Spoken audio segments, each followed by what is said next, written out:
Yo, hello guys, ketemu lagi sama gue Jack Nalin.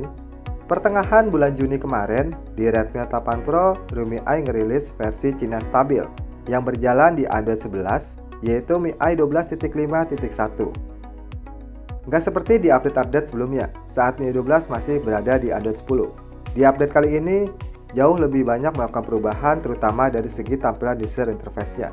Nah, kira-kira perubahan apa lagi nih yang ada di MIUI 12.5-nya ini? Kalau kalian penasaran, langsung aja kalian tonton videonya.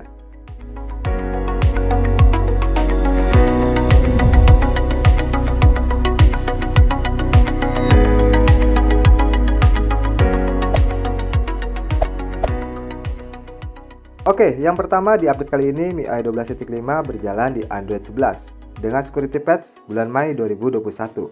Lalu untuk kernel yang dipakai ini berbeda dengan MIUI 12 yang ada di Android 10. Dan untuk storage yang digunakan memakan sebesar 9,01 GB. Pas pertama kali gue masuk ke dalam roomnya ini ya, terasa jauh lebih smooth dan responsif dibandingkan dengan MIUI 12 yang ada di Android 10. Buat geser-geser masuk ke dalam aplikasi satu ke aplikasi lainnya juga terasa lebih lancar. Sayangnya nih, karena MIUI 12.5-nya ini adalah versi yang Cina, jadi untuk bloatware yang ada di sini tuh cukup banyak yang dibawanya. Dan di roomnya ini juga masih belum menyediakan aplikasi dari Play Store. Oleh karena itu, kita perlu menginstal aplikasi Gaps terlebih dahulu setelah kita menginstal roomnya ini.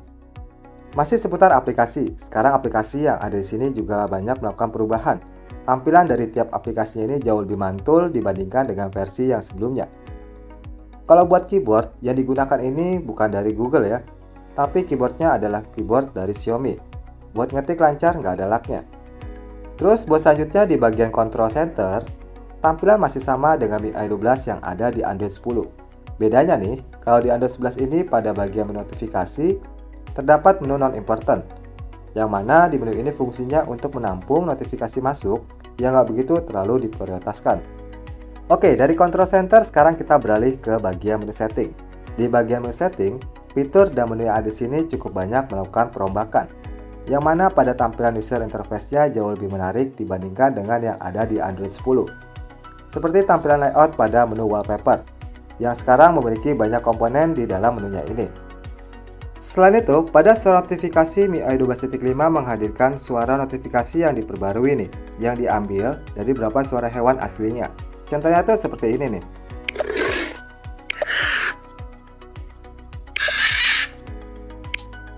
Yang paling kerasa nih untuk perubahan di MIUI 12.5 yaitu user interface pada tampilan di tombol volumenya.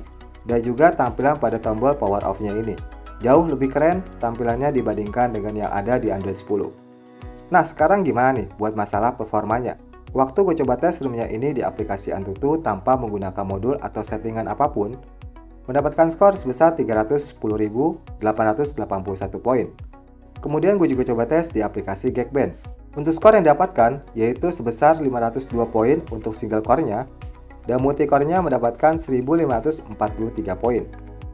Jadi pas gue coba tes bermain game PUBG di settingan smooth extreme, room ini bisa menghasilkan feel yang cukup nyaman, drop FPS-nya pun cukup stabil, dan untuk panas kan nggak begitu terlalu panas, ketika gue ngegame ini kurang lebih selama 1 jaman. Untuk yang terakhir, buat masalah daya baterai, room ini memiliki daya baterai yang cukup awet. Ngegame 1 jaman, medsos dan juga internetan, room ini sanggup bertahan dari siang sampai sore. Kesimpulannya, menurut gue di update kali ini selain banyak perubahan di bagian tampilan user interface-nya, MIUI 12 yang berada di Android 11 ini juga jauh lebih mengedepankan untuk masalah performanya. Karena yang gue rasain ketika guna roomnya ini jauh lebih smooth dan responsif waktu gue gunain baik itu untuk multitasking ataupun buat gaming. Nah, itu deh guys ekspresi gue guna MIUI 12.5 yang gue pakai di Redmi Note 8 Pro. Sekarang gue mau tanya nih ke kalian. Mau coba room ini apa nunggu versi globalnya keluar? Jangan lupa komentar di bawah ya. Oke, sekali gitu gue Jack Nalin. Thank you and see you next video.